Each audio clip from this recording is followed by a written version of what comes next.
ஒன்றாக சிறையிலே இருந்தவர். அந்த வகையிலே அவரை அழைத்திருக்கிறோம். மற்றும் இந்த ஈழத்தமிழர்களுக்காக பல்வேறு அமைப்புகள், மதிமுக, விடுதலை சிறுத்தைகள் போன்ற பல்வேறு அமைப்புகள் போராடின. என்றாலும் இது முழுக்க முழுக்க நீதிமன்றத்தை சார்ந்து பாலனோடு இருந்தவர்கள் அல்லது ஈழத்தமிழர்களுக்காக உழைத்த வழக்கறிஞர்கள் என்ற முறையிலே நாம் இந்த முக்கிய தலைவர்களை அழைத்திருக்கிறோம் என்பதை நான் இங்கு பதிவு செய்து கொண்டிருக்கிறேன். என்னை பொறுத்தளவிலே இன்றைக்கு முன்பு இருந்ததை விட இன்றைக்கு ஒரு படி நாம் கடந்து இருக்கிறோம் என்று தான் நான் சொல்ல வேண்டும். ஏனென்றால் நான் கிட்டத்தட்ட 2006 2007 என்று நினைக்கிறேன். அந்த காலகட்டத்தில் தான் முதலாக இது போன்ற முகாம்கள் செயல்படுகின்றன என்று எனக்கு தெரிந்து நான் அங்கு போனேன். முகாம்கள் என்பது மற்ற முகாம்களைப் போல இல்லாமல் இந்த சிறப்பு முகாம்கள் ஒரு சிறைச்சாலையை, முன்பு சிறைச்சாலையாக இருந்த ஒரு சிறைச்சாலையை மாற்றி அதனுடைய பெயரை மற்ற நீங்கள் பார்த்தீங்கன்னா அந்த பூந்தமல்லி முகாமையெல்லாம் நீங்கள் பார்க்கலாம். ராஜீவ்காந்தி கொலை வழக்கிலே உள்ளவர்களுக்காக கட்டப்பட்ட அந்த சிறை தரையை பார்த்தீங்கன்னா மண் இருக்காது, முழுக்க முழுக்க சிமெண்ட் போட்டு நல்லா காங்கிரீட் போட்டு கட்டி வச்சுருப்பாங்க. மேலே பார்த்தீங்கன்னா இந்த அளவுக்கு ஒரே இரும்பு கம்பி, ஜன்னலாக நீங்கள் எங்கேயுமே பார்க்க முடியாது, ஒரு விளையாட்டு கூட விளையாட முடியாது அந்த அளவுக்கு. அதில் கிட்டத்தட்ட பல ஆண்டுகளாக அடைக்கப்பட்டிருந்தார்கள் பல்வேறு ஈழத்தமிழர்கள். பல கஷ்டங்களை அவர்கள் அனுபவித்தார்கள். ஒரு உண்ணாவிரதம் இருப்பது நீங்கள் பார்க்கலாம். மகாத்மா காந்தி நம்ம சொல்கிறோம் அந்த தேசத்தின் தந்தைன்னு. அவர் உண்ணாவிரதம் இருந்தபோது எந்த ஒரு வெள்ளைக்காரனும் அவர் உண்ணாவிரதம் இருக்கும்போது அவர்கிட்ட பேச்சுவார்த்தை நடத்தி இருக்கிறார்கள்.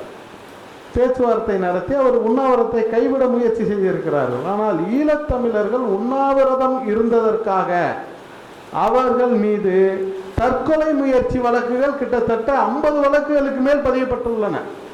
ஒரு உண்ணாவிரதம், அவர்களுடைய கோரிக்கை சாகும் வரை உண்ணாவிரதம் அல்ல, தங்களை வெளி முகாமிலே இருக்கக்கூடிய தங்கள் குடும்பத்தாரோடு சேர்ந்து தங்குவதற்கு அனுமதிக்க வேண்டும், அவ்வளவுதான்.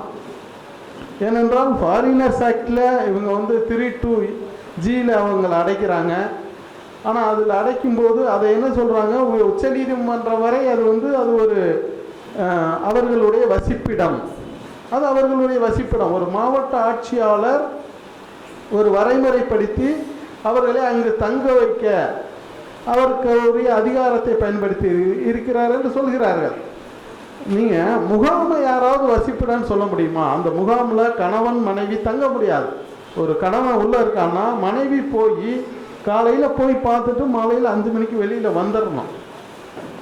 அப்படியாப்பட்ட ஒரு முகாம் வழக்கறிஞர்கள் பார்க்கவே முடியாது. இன்னைக்கு நீங்கள் சொல்லுங்கள், இன்னைக்கு உள்ள 2 முகாம்லையும் எந்த வழக்கறிஞரும் பார்க்க முடியாது. உள்துறை செயலாளர் அனுமதி இல்லாமல் எந்த வழக்கறிஞரும் பார்க்க முடியாதுன்னா ஒரு சிறையை விட கொடுமையான ஒரு முகாமாக அந்த முகாம்கள் விளங்குகின்றன. அதனால தான் நம்ம என்ன சொல்கிறோம்னா, இன்னைக்கு ஈழத்தில் முள்ளிவாய்க்காலில் அந்த படுகொலைக்கு பின்பு பல்வேறு நபர்கள் அந்த முள்வேலி முகாமிலே அடைக்கப்பட்டிருப்பதற்காக நம்மளுடைய தமிழகத்திலே பல்வேறு போராட்டங்கள் நாம் செய்திருக்கிறோம், பல்வேறு அமைப்புகள் செய்திருக்கிறோம். நான் அதை பாராட்டுகிறேன், எல்லா அமைப்புகளையும். ஆனால் நம்முடைய மண்ணிலே ஒரு சிறைச்சாலையை அதை முகாம் என்று பேர் மாற்றி நைட்டு லாக்கப், அந்த நீங்கள் பார்த்தீங்கன்னா அந்த லாக்கப் இருக்கும். ஒவ்வொரு நாளும் சிறைக்குள்ளே போனோம்னா, நானும் கிட்டத்தட்ட 3 முறை சிறைக்கு போயிருக்கிறேன். அந்த சிறைக்குள்ளே நைட்டு 6 மணிக்கு லாக்கப் பண்ணுவாங்க, காலையில் 6 இல்லை பண்ணுவாங்க, அதாவது லாக்கப்பை ஓப்பன் பண்ணுவாங்க. அது மட்டும்தான் இல்லை இங்கே. மற்றபடி மெயின் கேட்டு, உள்கேட்டு எல்லாம் பூட்டப்பட்டிருக்கும். போலீஸ் பெட்டாலியன் பாதுகாப்பு இருக்கும். எல்லாமே அந்த சிறைக்குரிய அனைத்து வசதி செயல்பாடுகளும் அங்கே இருக்கும். ஆகவே அதை ஒரு வசிப்பிடம் என்று உச்சநீதிமன்றமே சொல்வது என்பது உண்மையிலே வருத்தத்துக்குரியது. அதுவும் குறிப்பாக நீங்கள் மற்ற அகதிகளை எடுத்து பார்த்தீர்களேயானால் ஈழத்தமிழர்கள் மட்டும்தான் இங்கே மிக கொடுமையாக இது போன்ற தடுப்பு காவல், இது போன்ற அந்த முகாம்களிலே அடைத்து வைக்கப்படுகிறார்கள். உங்களுக்கு தெரியும்னு நினைக்கிறேன், திருப்பூரில் நைஜீரியாவை சேர்ந்த ஒரு 12 பேர் அடைச்சி வச்சுருந்தாங்க. அந்த 12 பேரும் செய்த அது அட்டூழியன்னு சொல்லலாம், இல்லை அவங்க தங்களுடைய உரிமைக்காக போராடினார்கள்னு சொல்லலாம். அவர்களை தமிழக கியூ பிரிவாலோ, தமிழக காவல்துறையாலும், தமிழக ஆட்சியாளர்களாலும் அவர்களை கட்டுப்படுத்த முடியலை. அதனால் தங்களுடைய சொந்த செலவில் அந்த 12 பேரையும் நைஜீரியாவிற்கு அனுப்பி வைத்தார். ஆனால் இவர்கள் அதே கோரிக்கைக்காக தங்களுடைய உறவினர்களோடு தாங்கள் சேரணும் என்று தங்களை அனுப்பணும் அப்படின்னு 2 கோரிக்கை வச்சு உண்ணாவிரதம் இருந்தாங்க. ஒன்று, தங்கள் மீதான வழக்குகளை வேகமாக முடிங்கன்னு சொல்லி, 2வது இன்னும் தொடர்ச்சியாக அண்மையில் கூட ஒரு மருத்துவர் திருச்சியில் தூக்க மாத்திரை சாப்பிட்டு அவரும் அவர் மனைவியும் தூக்க மாத்திரை சாப்பிட்டது எல்லா பத்திரிகையிலையும் வந்தது. கிட்டத்தட்ட இது நடந்து ஒரு 10-15 நாள் இருக்கும். காரணம் என்னென்னா, கணவன் வெளியில் இருக்கான், திருமணமான மனைவி வெளியில் இருக்காங்க, திருமணமாகி 2 ஆண்டுகள் தான் ஆகுது. அவரை தூக்கி சிறைக்குள்ளே போட்டிங்க. சிறையிலேருந்து பிணையில் வர்றாரு. பிணையில் வந்த உடனே வாசல்லே பிடிச்சி நீங்கள் கொண்டு போய் கேம்பில் போட்டிங்க. இப்போ கணவன் உள்ளே இருக்கான், மனைவி வெளியில் இருக்காங்க. அந்த குடும்பம் ஏன் அவனோட சேர்ற, அவனே என்னைக்கு வர முடியாது, உனக்கு வேறு கல்யாணம் பார்க்குறோம் அப்படின்னு சொல்லும்போது அந்த பெண்ணால் தாங்க முடியலை. அதனால் அந்த கேம்புக்குள்ளே போய் 2 பேரும் சேர்ந்து அதை மாத்திரையை சாப்பிட்டாங்க. அந்த அளவுக்கு எல்லோரும் மன ரீதியான கொடுமைகளுக்கு உள்ளாக்கப்பட்டிருக்காங்க. நான் இதை ஏன் சொல்ல வரேன்னா, அந்த உண்ணாவிரதம் இருந்தாங்க இல்லையா, இப்படி நியாயமான கோரிக்கைக்காக போராடிய அந்த ஈழத்தமிழர்களை எப்படி நடத்துகிறார்கள், நைஜீரியாவை சேர்ந்த ஒருத்தரை எப்படி நடத்தினாங்கன்னு பார்த்தா, நைஜீரியாவை சேர்ந்து சொந்த காசில் அனுப்பிவிட்டாங்க இல்லையா. ஆனால் அதே ஈழத்தமிழர் 2010 இதே கோரிக்கைக்காக செங்கல்பட்டில் உண்ணாவிரதம் இருக்கும்போது என்ன நடந்துச்சுன்னா, அன்னைக்கு இரவு கிட்டத்தட்ட ஒரு 200 காவல்துறை ஏணி மூலமாக உள்ளே இறங்கி அடின்னு அடிச்சுறாங்க. கிட்டத்தட்ட 15 பேருக்கு கடுமையான காயம்பட்டவங்களை மருத்துவமனைக்கு கூட்டிகிட்டு நேராக வேலூர் ஜெயிலில் கொண்டு அரெஸ்ட்டாங்க.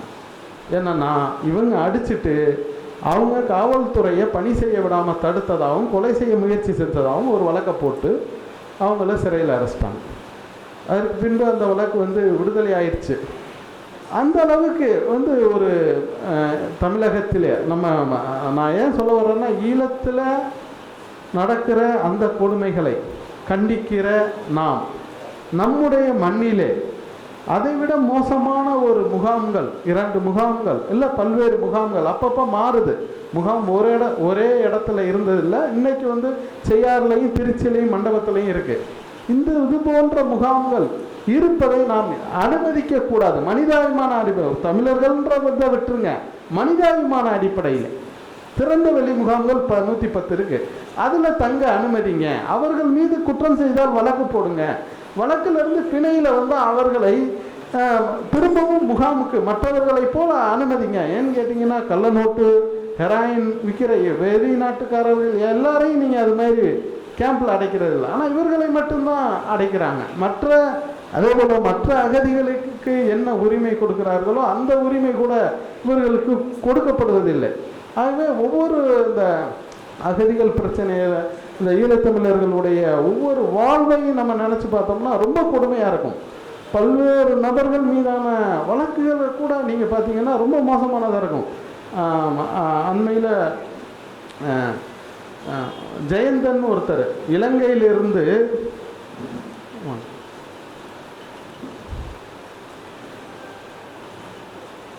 அண்மையில் ஜெயந்தன் 2009 அதாவது இலங்கையில் போர் நடந்து கொண்டு இருக்கிறது, மக்கள் செத்து கொண்டு இருக்கிறார்கள்.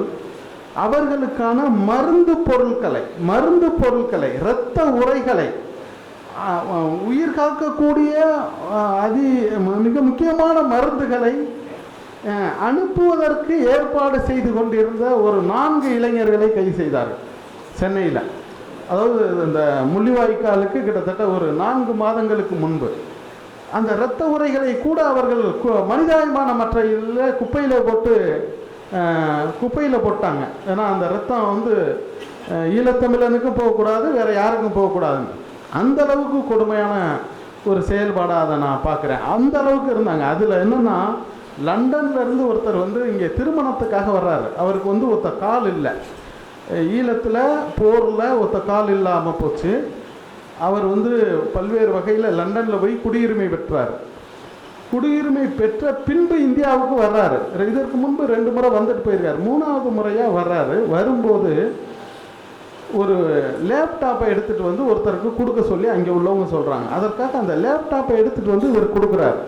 அந்த கொடுத்த நபர் இந்த ஈழத்தமிழர்களுக்காக அந்த மருந்து கடத்ததில் மாட்டுகிறார். அதனால் இவர் ஃபோனை ட்ரேஸ் பண்ணி அந்த ஈழத்தமிழர், அதாவது லண்டன் சிட்டிசன், அவர் வந்து பிரிட்டிஷ் சிட்டிசனாக மாறி சிட்டிசன்ஷிப் வச்சுருக்காரு, அவரை பிடிச்சி கொண்டாந்து வச்சிருந்து கிட்டத்தட்ட 5 ஆண்டுகள் சிறையிலையும் கேம்ப்லையும் மாறி மாறி இருந்து கடந்த ஒரு 6 மாதத்துக்கு முன்பு தான் தமிழ்நாட்டை விட்டு அந்த லண்டனுக்கு போனார். அவர் வரும்போது அவருடைய மனைவி கர்ப்பமாக இருந்துச்சு. ஆனால் அவர் போகும்போது அவருடைய குழந்தைக்கு 4 வயசு. இது போன்ற பல்வேறு விஷயங்கள் ஒவ்வொரு ஈழத்தமிழருடைய வாழ்க்கையும் நீங்கள் பார்த்தீங்கன்னா, இங்கே அவங்க அம்மா அப்பா வயசானவங்க ஈழத்தில் இருப்பாங்க, தம்பி எங்கேயாவது இருப்பான் லண்டன்லையா இல்லை ஐரோப்பிய நாட்டில், ஒரு தம்பி செத்து போயிருப்பான். இப்படி குடும்பமே வந்து செதன்ச குடும்பமாக இருக்கும்.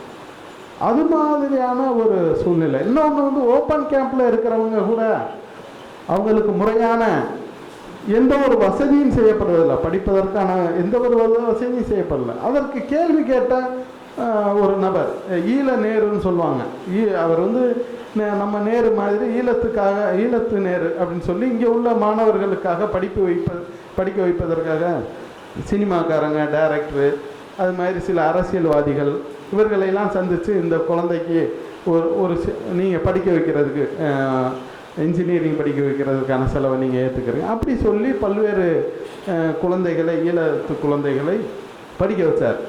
அப்படி படிக்க வச்சுக்கிட்டு இருக்கும்போது புழலில் ஒரு 4 ஈழத்தமிழர்கள் கைது செய்யப்படுறாங்க. அதில் 2 பேரை அடின்னு அடித்து திருப்பி கொண்டாந்து விடுறாங்க. விடும்போது இவர் எல்லா மீடியாவும் கூப்பிட்டு இவங்களை அடிக்கிறதுக்கு உங்களுக்கு என்ன ரைட்ஸ் இருக்குது அப்படின்னு கேட்டோன்னே, மறுநாள் அவர்களுக்கு உதவி செய்ததாக இவரை பிடிச்சி தூக்கி உள்ளே போட்டாங்க.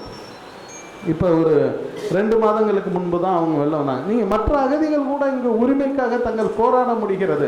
ஆனால் ஈழத்தமிழர்கள் நீங்கள் வந்து உரிமைக்காக போராடவே முடியாது, ரோட்டில் இறங்க முடியாது. ஏன்னா அந்த அளவுக்கு ஓப்பன் கேம்பில் கூட அவங்க வந்து மிகவும் கெடுபடியாக இருக்கிறார்கள். இந்த வகையான பல்வேறு வகையான கொடுமைகளை அவர்கள் தாங்கி இருக்கிறார்கள். அதனுடைய வலியை பாலன் இந்த புத்தகத்திலே பதிவு செய்திருக்கிறார். அந்த வகையில் நாம் இதில் ஒவ்வொருவரும் இங்கே இந்த நூலை வெளியிட கருத்துரை வழங்க வந்திருக்கிற ஒவ்வொருவரும் ஈழத்தமிழர்களுக்கான போராட்டங்களிலே, வழக்குகளிலே பல்வேறு அவர்கள் தளத்திலே இருந்து போராடியவர்கள். அந்த வகையிலே வருகை தந்த உங்கள் அனைவரையும் வரவேற்று நன்றி கூறி விடைபெறுகிறேன். நன்றி, வணக்கம்.